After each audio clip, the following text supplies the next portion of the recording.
সেনা সদস্যের গাড়ির সামনে অবস্থান। তাদের চাকরি পুনরায় ফিরানোর দাবিতে কিন্তু তারা বিগত সরকারের আমলে যে সরকার যাদের সরকারি যে চাকরিচ্যুত যে বাহিনী তাদের চাকরি চলে যাওয়ার কারণে কিন্তু তারা অনেক জায়গায় কিন্তু আন্দোলন এবং বিভিন্নভাবে সমাবেশ করেছিল এবং এক পর্যায়ে জাহাঙ্গীর গেট থেকে শুরু করে প্রেস ক্লাব সমস্ত জায়গায় হাইকোর্টের সামনেও পর্যন্ত তাদের সেনা সদস্যদের তাদের রাস্তা নেমেছিলেন এবং কিন্তু এক পর্যায়ে তারা আজকে একটি আলটিমেটাম দিয়েছেন যে তারা জাহাঙ্গীর গেটের সামনে আবারও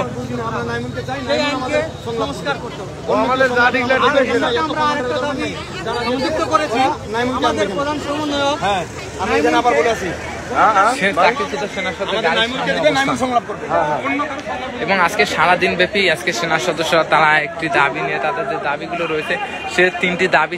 দাবি নিয়ে কিন্তু তারা এখানে অবস্থান করেছিলেন এবং এক পর্যায়ে তাদের সেনা সদস্য চলে যাওয়ার কারণে তারা আশানুরূপ কোনো সন্তোষজনক উত্তর না পেয়ে কিন্তু তারা এখানে অবস্থান করেছিলেন এবং এক পর্যায়ে সেনা সদস্যের গাড়ির সামনে কিন্তু তারা লুটিয়ে পড়েন। আপনার সরাসরি দেখানোর চেষ্টা করলাম যে এক পর্যায়ে এখন ঢাকা ক্যান্টনমেন্ট থেকে একাধিক ইউনিটে আসা সেনা সদস্যরা তারা কিন্তু এখানে তারা জাতীয় প্রেস ক্লাবের সামনে অবস্থান করছেন এবং তারা পুরো জাতীয় প্রেস ক্লাবের সামনে তারা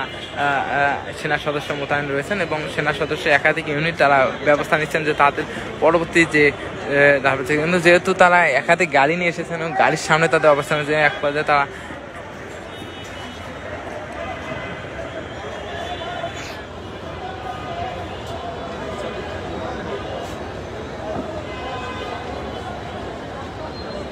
দর্শক আবার বলছে অতিরিক্ত সেনা মোতায়েন করেছেন জাতীয় প্রেস ক্লাবের সামনে চাকরিচ্যুত সেনা সদস্যের